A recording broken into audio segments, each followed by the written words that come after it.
हाय.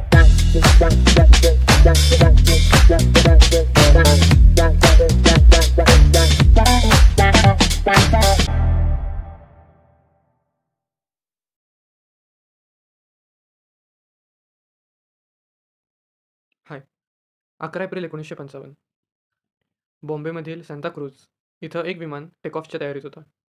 या विमानामध्ये एका देशाचं शिष्टमंडळ बसलं होतं, जे भारतातून निघालं होतं इंडोनेशियातील जकार्ता इथे एका संमेलनासाठी.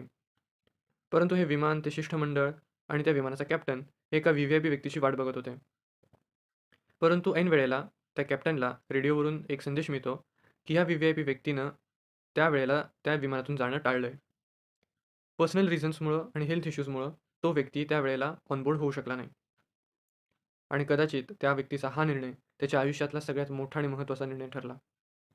जेव्हा हे विमान सांताक्रूझवरून निघालं, टेक ऑफ केलं आणि इंडोनेशियाच्या जवळ पोहोचलं, तेव्हा या विमानाचा अपघात झाला आणि जवळपास 19 जणांपैकी 16 जणांचा मृत्यू त्या विमानामध्ये झाला. जर ती व्ही-व्ही-आय-पी व्यक्ती त्यावेळेला या विमानात बसली असती, तर तिचा देखील मृत्यू होणं अटळ होतं. 11 एप्रिलच्या त्या दिवशी ते जे विमान उभं होतं, ते होतं भारताचं काश्मीर प्रिन्सेस विमान. ज्याचे कॅप्टन होते कॅप्टन डी.के. जठार. आणि ते जे शिष्टमंडळ त्यामध्ये बसलं होतं, ते शिष्टमंडळ होतं रिपब्लिक ऑफ चायनाचं. आणि ते व्ही-व्ही-आय-पी व्यक्ती जिनं त्या दिवशी एक महत्त्वाचा निर्णय घेऊन ऑनबोर्डिंग टाळलं आणि स्वतःचा जीव नकळतपणे वाचवला, त्याचं नाव होतं चाऊ एन लाय, रिपब्लिक ऑफ चायनाचे राष्ट्राध्यक्ष. त्यावेळेला त्यांनी हा निर्णय घेऊन स्वतःचं आणि भारत-चायनाचं रिलेशन, पॉलिटिकल रिलेशन वाचवलं. परंतु हा कट का रचण्यात आला? चीनच्या राष्ट्राध्यक्षाला भारताच्या विमानामध्ये ठार मारून भारत-चायनाचे संबंध तोडण्याचा प्रयत्न का केला गेला? तर त्यावेळेला पंडित नेहरू आणि इंडोनेशियाचे राष्ट्राध्यक्ष सुकार्णो हे नवीनपणे स्वतंत्र झालेल्या आशियाई आणि आफ्रिकाई देशांचं एक संमेलन इंडोनेशियामध्ये भरवत होते. त्यावेळेला जगामध्ये 2 महासत्ता होत्या. एक होती कॅपिटलिस्टिक अमेरिका आणि दुसरी होती कम्युनिस्ट सोव्हिएत रशिया. एकीकडं होतं भांडवलशाही आणि एकीकडं होतं साम्यवाद. आणि संपूर्ण जग हे या दोन्ही गटांमध्ये विभागलं गेलं होतं.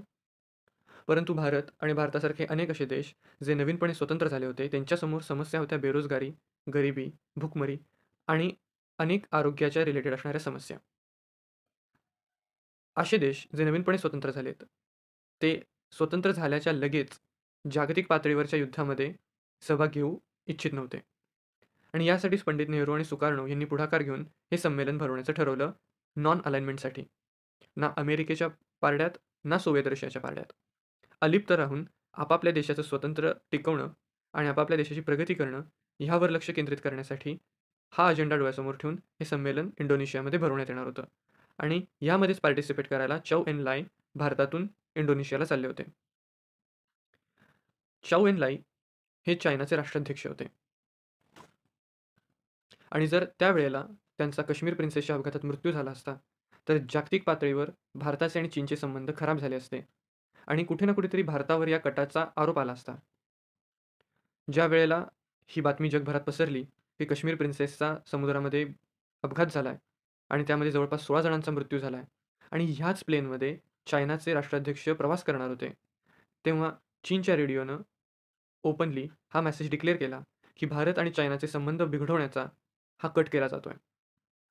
भारताचं विमान भारतातून उड्डाण करतंय, भारताच्या क्रूबरोबर आणि त्याच्यावर महत्त्वाची जबाबदारी आहे एका देशाच्या राष्ट्राध्यक्षाला आणि त्याच्या शिष्टमंडळाला इंडोनेशियामध्ये सुखरूप पोहोचवण्याची. त्याबरोबर पंडित नेहरू आणि चायनाचे राष्ट्राध्यक्ष यांचे असलेले जवळचे संबंध, या सगळ्या गोष्टींमुळं भारतावर ही नैतिक जबाबदारी आली, की ह्या गोष्टीचं इन्व्हेस्टिगेशन करावं किंवा या इन्व्हेस्टिगेशनमध्ये भारतानं सक्रिय सहभाग घ्यावा. त्यावेळेला इतक्या व्ही-व्ही-आय-पी लेव्हलचं आणि इतक्या इम्पॉर्टंट आणि हाय स्टेक केस असणाऱ्या गोष्टीचं जे इन्व्हेस्टिगेशन होतं, ते फक्त एकच डिपार्टमेंट सक्षमरित्या करू शकत होतं, ते म्हणजे भारताची इंटेलिजन्स एजन्सी आय-बी. त्यावेळेला आय-बीचे जे हेड होते, डायरेक्टर होते, त्यांचं नाव होतं भोलानाथ मलिक, बी.एन. मलिक. बी.एन. मलिक यांनी या हाय प्रोफाईल केससाठी, इतक्या गुंतागुंतीच्या आणि हाय स्टेक असणाऱ्या केससाठी एका तरुण मुलाची निवड केली. हा व्यक्ती जरी तरुण असला, तरी त्याचं त्याच्या कामातील प्रोफेशनलिझम, त्याची हुशारी, त्याची कर्तबगारिता यांच्यावर बी.एन. मलिक यांना पूर्ण विश्वास होता. आणि हा व्यक्ती लवकरात लवकर या केसचा शोध घेईल, तपास करेल, हा पूर्ण विश्वास बी.एन. मलिक यांना होता. म्हणून त्यांनी ज्या व्यक्तीची निवड केली, त्यांचं नाव होतं रामेश्वर नाथ काव, आर.एन. काव. आर.एन. काव यांच्यासमोर या पूर्ण गोष्टीचा तपशीलवार फाईल्स मांडण्यात आल्या आणि त्यांच्यावर ही जबाबदारी देण्यात आली, की त्यांनी चीनला जावं आणि या सगळ्या गोष्टींचं इन्व्हेस्टिगेशन करावं आणि चीनच्या एजन्सीजना देखील मदत करावी या इन्व्हेस्टिगेशनमध्ये. आर.एन. काऊ चीनला रवाना झाले. बीजिंग इथं पोहोचले आणि पोहोचल्याक्षणी त्यांनी चाऊ एन-लाई यांची भेट घेतली आणि त्यांच्यामध्ये अनेक कॉन्फिडेन्शियल बंद दाराआड चर्चा झाल्या. वरच्यावर बघितलं तर हे फक्त चीन आणि भारताच्या रिलेटेड असणारा कट वाटतो. परंतु जर ह्याचं ॲनालिसिस केलं, जर ह्याचा शोध घेतला इतिहासामध्ये, तर ह्याच्या पाठीमागं अनेक ऐतिहासिक कारणं आहेत. 1950 साली हाँगकाँग हे ब्रिटिशच्या आधिपत्याखाली असणारी एक कॉलनी होती, जिच्यावर ब्रिटिशांचं वर्चस्व होतं आणि त्यावेळेचं कॉलनिस्ट हाँगकाँग आणि चीनचं सरकार यांच्यामध्ये वितुष्ट होतं. त्यांचे संबंध खूप गुंतागुंतीचे होते. त्यामुळे कुठेतरी ब्रिटिश आणि हाँगकाँग यांनी एकत्रित मिळून चीनच्या विरोधात हा कट रचला आहे, असं चौ एन लाई यांचं म्हणणं होतं. किंबहुना त्यांना ही शंका होती. आणि कुठेतरी कळत-नकळतपणे आर.एन. काऊ यांच्यावर हा दबाव देखील होता, की ते ह्याच कन्क्लुजनवर पोहोचू देत. आर.एन. काऊ यांना या गोष्टीची जाणीव होती, की फक्त भारत, चीन किंवा हाँगकाँगमध्ये ह्याचा समावेश नाही आहे. तर भारत, चीन, इंडोनेशिया, अमेरिका आणि युनायटेड किंगडम ह्या 5 जागतिक पातळीच्या मोठ्या देशांचा समावेश या केसमध्ये होणार आहे. आणि त्यांना चीन आणि हाँगकाँग यांच्या संबंध बिघडण्याच्या आधी या केसचा शोध घेऊन या केसचा निवाडा लावणं खूप गरजेचं होतं. आर.एन. काऊ प्रत्यक्षरित्या इंग्लंडला, चीनमध्ये आणि इंडोनेशियामध्ये राहून या गोष्टीचा तपास सुरू केला. स्वतःचे कॉन्टॅक्ट इस्टॅब्लिश केले, माहिती मिळवल्या, तिथल्या इंटेलिजन्स एजन्सीजबरोबर डिटेल्सची देवाणघेवाण केली आणि जवळपास एप्रिलपासून ते सप्टेंबर 1955 पर्यंत त्यांचं हे तपास कार्य चालू राहिलं. सप्टेंबरच्या सुरुवातीला आल्यानंतर त्यांना या गोष्टीमध्ये क्लॅरिटी येणं चालू झालं.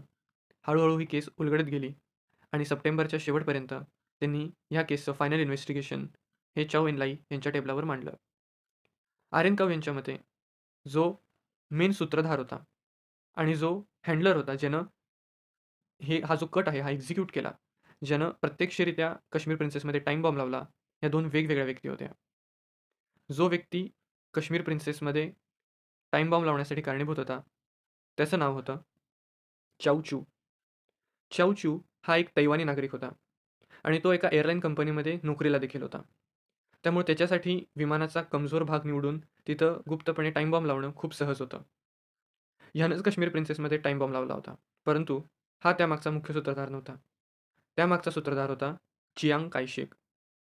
चियांग कायशेक हा चीनमधून तडीपार झालेला, हकालपट्टी करण्यात आलेला चीनचा एक नेता होता. परंतु त्यानं हा कट रचण्यामागं जे कारण होतं, हे खूप ऐतिहासिक कारण होतं. 1944च्या आसपास चीनमध्ये क्रांती घडून येत होती, ज्याला चायनीज रिव्होल्यूशन म्हणतात.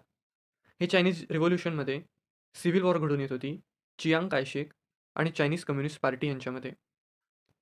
यामध्ये जी ऐतिहासिक घटना होती, ती ऐतिहासिक घटना आहे लाँग मार्च. आणि या सगळ्या रिव्होल्यूशनचा परिणाम हा चियांग कायशेकच्या विरोधात लागला आणि शेवटी चियांग कायशेकची हकालपट्टी करण्यात आली आणि चियांग कायशेक त्याच्या फॉलोअर्सच्या बरोबर एका बेटावर येऊन स्वतःचं त्यानं स्वतःचं राज्य स्थापन केलं, ज्याला आज आपण तैवान म्हणतो. तर बेसिकली हा जो संघर्ष होता, हा चीन आणि तैवानमधला होता आणि चियांग कायशेक हा त्यामागचा मुख्य सूत्रधार होता. ह्या गोष्टीचा बदला घेण्यासाठी, आपल्या हकालपट्टीचा बदला घेण्यासाठी आणि चीनच्या राष्ट्राध्यक्षाला ठार करण्याच्या उद्देशानं त्यानं हा प्लॅन रचलाय. अशा डिटेल्स आर.एन. काऊ यांनी चाऊ एन-लाईच्या समोर मांडल्या आणि या केसला क्लोज केलं. ज्या हुशारीनं, ज्या बुद्धिमत्तेनं आणि परिस्थितीची जाणीव ठेवून ज्या प्रकारे आर.एन. काऊ यांनी त्यावेळेला या केसचं इन्व्हेस्टिगेशन केलं, यावरून चाऊ एन-लाई खूप खुश झाले. आर.एन. काऊ यांनी फक्त या गोष्टीचा तपास नाही केला, तर त्याचबरोबर त्यांनी चीन आणि हाँगकाँगचे बिघडणारे संबंध यांना देखील थांबवलं आणि त्याच्यामध्ये देखील उत्तमरित्या मध्यस्थी केली. त्यांच्या या कर्तबगारीमुळं, त्यांच्या या हुशारीमुळं जगभरातल्या एजन्सीजचं आणि जगभरातल्या इन्फ्लुएन्शियल लोकांचं लक्ष हे आर.एन. काऊ यांच्याकडे गेलं. 1955चा डिसेंबर महिना.